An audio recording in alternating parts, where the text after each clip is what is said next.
The expert series is with Dr. Heather Mooney, a researcher and educator. Heather, would you mind first telling us, how do you view yourself professionally? That's a great question. I think being a little adaptable is a good part of it, but by and large, I look at myself as an applied sociologist or even social scientist, since social psychology is a shared interdisciplinary arena between sociology and psychology.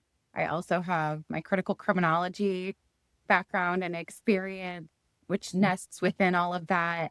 And honestly, a lot of the work we do is related to public health as well. So that's why I like framing it as an applied social scientist so people can start to recognize the breadth and depth that studying sociology can provide for the world, as well as the ways that we can pivot to work in the different institutions or arenas of the world to help solve social problems. So, what are non technical skills or qualities you feel are essential for success in your role?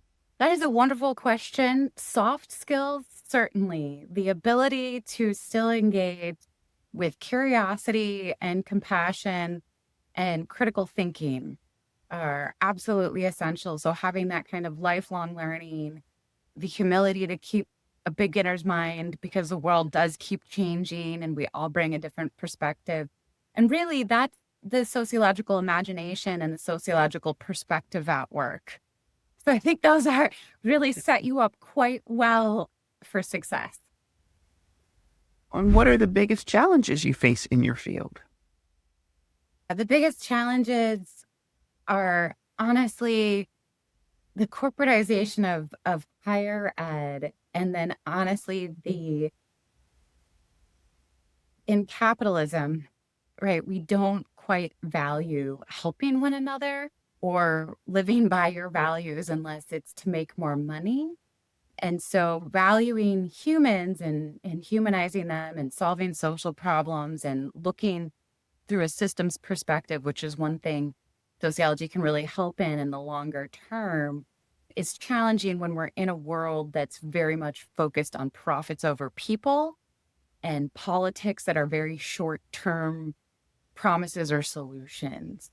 And that really impedes a lot of our research work and a lot of the policy solutions and insights that most social scientific research provide.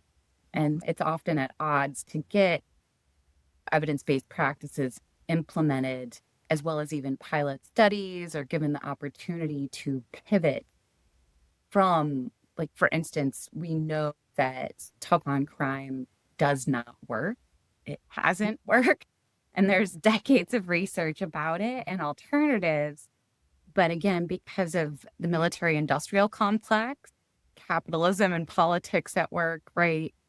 We really are at odds with shifting that. And that is definitely a big challenge. So, then what are the pros and cons of this career path? I think the biggest pro for me is living a value driven life. I learned that from studying both sociology and philosophy. I think psychology even will back this up in many arenas, and there's a lot of individuals supporting that. I think if we can get along with shared values and valuing humanity, we can find a good quality and flourishing to life. While it may be challenging or I may not be the richest person in the world, I can sleep well at night in the sense that I know what makes me tick and what benefits me. And that's usually helping others and solving these social problems and working to increase the well-being of one another and ourselves. And I like problem solving too, I won't lie. I think also being able to use your mind creatively to create beneficial solutions, which can be done obviously not just within the social sciences, is very rewarding. Humans are very creative beings. We are also storytelling creatures. And so that's why I do love doing qualitative research. And I think that helps us with delivering creatively a lot of the and applying a lot of the findings that we have in the research that we do. I think that those are like the biggest pros. Okay. And then what are some less obvious aspects of the job that people should be aware of? I think less obvious aspects is really that inequality is one of the biggest drivers of crime and different social problems and challenges. And one thing that I've been reading actually from AFT, the American Federation of Teachers, is that we really have a mismatch in our world of the amount of high paying, high educated jobs versus the workforce. And really, I think we need to work better to meet people where they're at and with their interests. And maybe a little dodgy to say on a podcast supported by collegiate individuals and academics, but I don't think that a 4-year college degree is for everyone.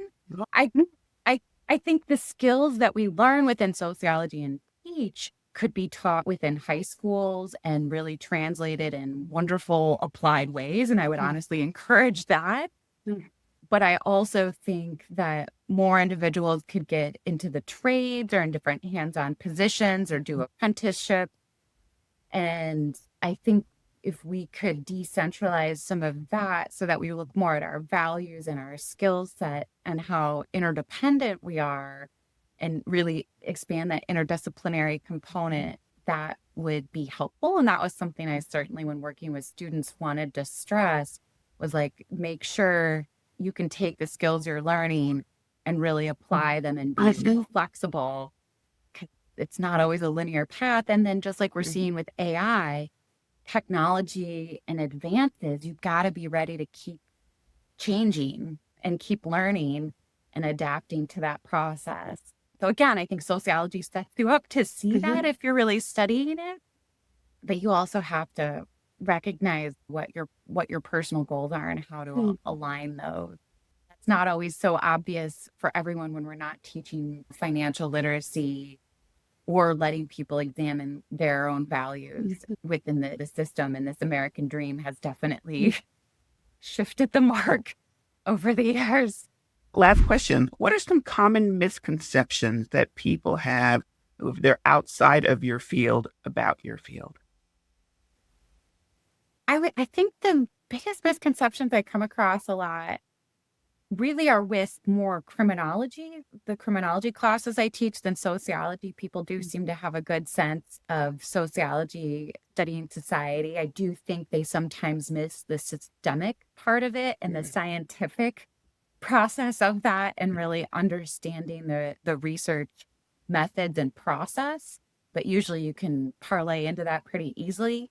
Within criminology, there's a lot of people that come to it thinking it is just the police or true crime or what on TV, when really criminology is a part of sociology and looking at the systems that interconnect and the social construction often or the perspectives that crime serves in societies. And there's a lot more theory and investigation of all these elements and components that create it. It is not just solving true crime specials, and usually those serial killer ones or those sensational ones are actually a very, very, very small percentage of what makes up criminology. And a lot of it is really looking at, honestly, inequality and different factors within our creation of our society that contribute, and what we even define as crime and who we focus on and how we handle it. And how does that system of mass incarceration serve us and where did it come from? When really looking behind the green curtain of that, not just a CSI or I don't keep up with all the shows, but something related to like a cold case. We actually have had a huge crime decline since the 1990s. And we're actually safer than many people realize, but the disproportionate, if it bleeds, it leads media stuff has really led to a proliferation and misconception of what the study of criminology is. Excellent. Wonderful. Thank you very much, Heather.